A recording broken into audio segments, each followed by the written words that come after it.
আমার আইডেন্টিটি নিয়ে প্রশ্ন করা হয়েছে, এটা গুরুতর অপরাধ করেছেন উনি। তিনি বলেছেন যে আমি বলে থাকি আমি শহীদ মুক্তিযোদ্ধা পরিবারের সদস্য। তাহলে ইনি এটাকে চ্যালেঞ্জ করছেন।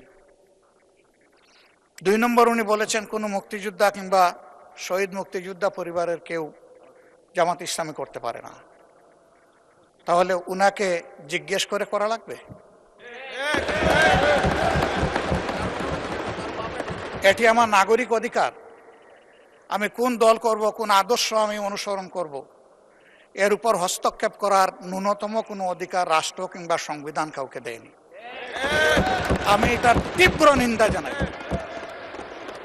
আমার আইডেন্টিটি নিয়ে প্রশ্ন করা হয়েছে, এটা গুরুতর অপরাধ করেছেন উনি। আবার আমার আদর্শ সিলেকশনের ব্যাপারে উনি কথা বলেছেন, এটা বাড়তি অপরাধ করেছেন। আমি অনুরোধ করব মাননীয় স্পিকার, তার এই অসংসদীয় অংশটা এখান থেকে যেন এক্সপাঞ্জ করা হয়।